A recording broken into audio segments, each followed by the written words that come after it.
تەکنۆلۆژیا ئەمڕۆ کاری کردێتە سەر زمانی کوردی بۆچی تۆ هەر پەڕەیەکی ئەەکەیتەوە پەڕەیەکی فەیسبوک هەر پەڕەیەکی ئەکاونتێکی تر سیرەکەی ئەمە بە ئینگلیزیە پەڕەیەکمانی یاخود ئەکاونتێکمانی ئەمە بە زمانی کوردی بێت و ئێمە پەرەبەین بەم زمانە بە ئەکید ئەمە کاریگەری زۆر خستەتە سەری تەکنۆلۆژیا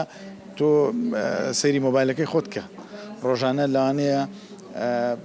2 ساعت قسە لەگەڵ دەوروبەری ماڵت کەیلانی باسی مۆبایلێک کرد جەناب وەکو دکتۆرێک مۆبایل بەکارێنی بێگومان بە چه زمانی بەکارێنی طبعا ئێمە بە زمانی ئینگلیزی و بە کوردی و بە عەرەبی و هەمووی بەڵام تێکس بە کوردی نووسم بۆ لە بەڕێ من ئەگەر ویستم مخاطبی کۆمەلگای خۆم کەم بە کوردی نووسم ئەگەر بۆ دەرەوە بێ بەو زمانی کە ینی پێویستە پەیامەکە پێ بکە بەڵام ئێستا ئێمە مەسمانەوەیە کە من بە کوردی نووسم کەسێکی تورک بە ئاسانی لێم تێ بکە بتوانێت وەریگێڕێ ئەمە بچێتە ناو تەکنۆلۆژیا تەمانەمە چووە لە پلاتفۆرمی سوشال میدیای فیسبوکدایە لە گوگل ترانسلیت هەیە بەس چۆن بتوانین ئەمە گەورەکەین دەوڵەمەندیکەین وشەی تێکەین وشەی تازەی بۆ ینی دەوڵەمەندیکەین زمانەکە ئێمە زمانەکە دەوڵەمەندە زۆر دەوڵەمەندە بەڵام چۆن بیگونجێنین لەگەڵ ئەو پێشکەوتنانەی دنیا چۆن وشەی تازەی بۆ دروستکەین کە بگونجێ لەگەڵ پرۆدەکت و ئەو بەرهەمانی کە تازە دنیا بەرهەمدێن بێگومان جێگەی دڵخۆشیە بۆ تۆ سیرەکەی تۆ لە جوگرافیاکی داخراوی هەموو چواردەورت دەستی ناوە لە بینە قاقات خەریکە خنکێنێ دەیە تۆ هەر ناوەستی هەر هەنگاوانەی ینی باوەڕکە ئەم زمانی کوردی شتێکی سەیرە لە دنیادا بۆ هەموو دوژمنە سەرەکەی هەر زیندووە هەرەمێنێ هەروەڵا جێگەی دڵخۆشیە بە جۆرەی پێویست گرنگی پێ نەدراوە کوردولۆژیاگە خوێندرێ بەشە لە زانستەکانی شێژە نەکراون بە کوردی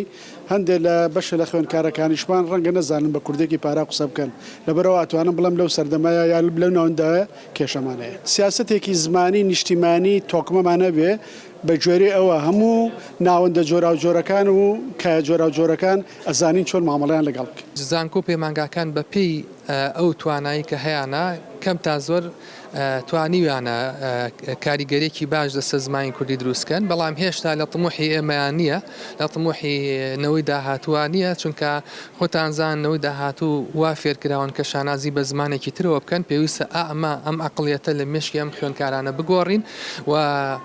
کە ئەمە مانگۆڕی شانازیکردن بە زمانی کوردیەوە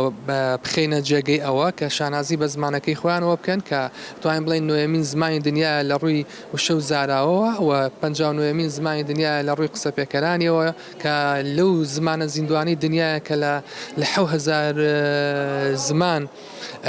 لە ساهشتای قسە پێکەران بە 100 زمان قساکەن کە یەکێکیان زمانی کوردی و ڕیزبەندی 59 وەرەگرێت پێویستە ئێمە زیاتر احتیمامێکی باشتر بە زمانەکەمان بین ناوەڕۆک زیاد بکەین لە ناو سۆشیال میدیا بۆی پەل بهاوین بۆ ناو ژیری دەستکرد و بۆ ناو زمانەکانی دنیا